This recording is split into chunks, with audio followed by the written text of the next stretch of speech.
Hi, welcome to The Inner Way. I'm your host, Father David Smith.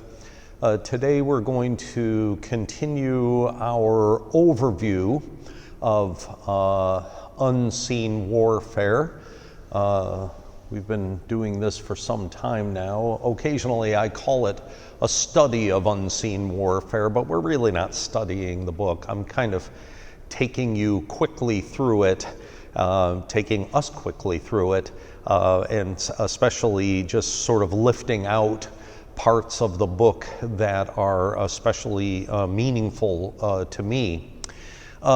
This chapter that we're going to look at today, which is the 26th chapter, is entitled How to Correct Imagination and Memory. So in the last few videos, in fact the videos really from the beginning, I've been talking about how the church fathers look with some suspicion on the imagination.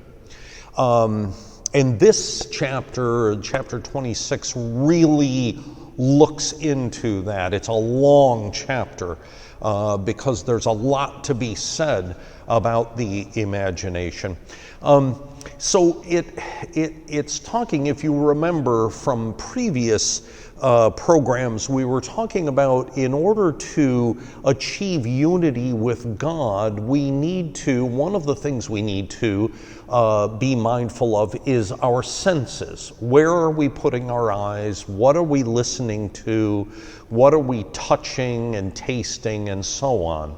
And to, as much as possible, use the senses in order to bring us closer to God. Well, and I mentioned that there's a difference between living in a monastery and living outside a monastery in the world, and I mentioned how, at night very often Presbytera and I will watch something on television before bed, or whatever. I'll listen to the news in the car, or sometimes I listen to music in the car. So I am allowing things to come into my senses that perhaps a monastic reader of Unseen Warfare would not need to worry about.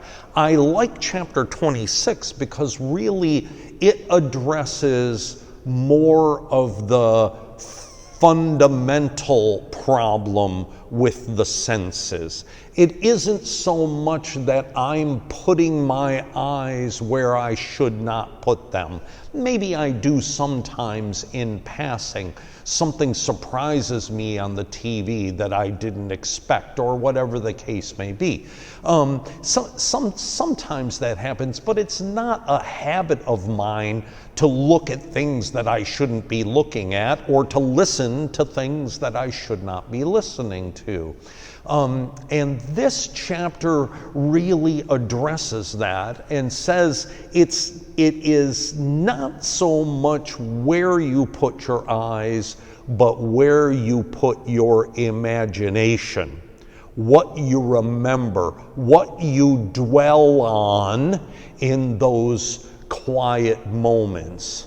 You see, that's the problem. And there's a wonderful illustration at the beginning of this chapter about going to a city. So you go and you visit a city, and afterward, when you're home, you can remember what that city was like. You can have pictures in your mind of that city. That's your imagination drawing on something that entered your eyes or ears, or whatever the case may be, and your imagination uses that and builds upon that, dwells on that, and so on and so forth. And so this is the problem. That's the problem, is the use of the imagination.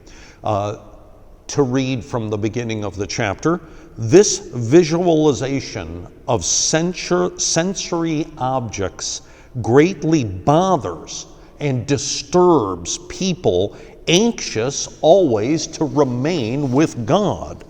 for it distracts attention from God and carries it off to vain and even to sinful objects, thus disturbing the good order of our inner state.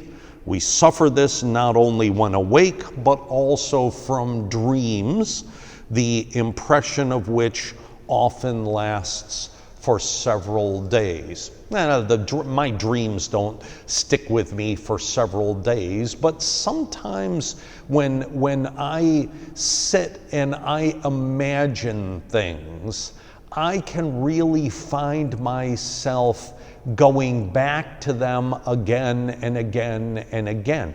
And very often, the reason is that this comes on me when I'm not thinking. I'm not considering what I'm doing. I'm just maybe driving in the car. I'm waiting for an elevator. I'm at a stoplight. I come home and I just sit down. I get myself a cup of tea and I just sit for a few moments in the living room, and my mind kind of goes off, and very often will go off into things that it should not. Either images or thoughts or plans, or, oh, I wish I had said that to this person, that would have put them in their place, and this kind of thing. This is what we want to avoid. This is the problem with the imagination. To go on. Know that God is beyond all senses and sensory things, beyond all shape, color, measure, and place, is wholly without form and image, and while present in all things, is above all things. Therefore, he is above all imagining.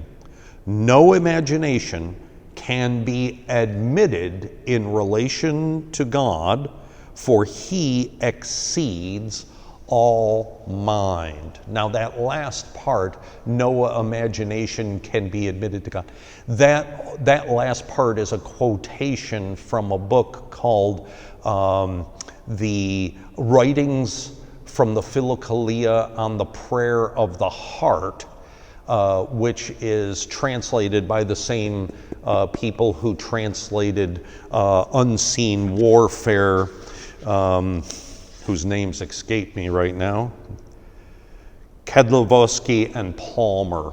So there's a sort of a companion book to this, which is very beautiful, and they're quoting from part of that book.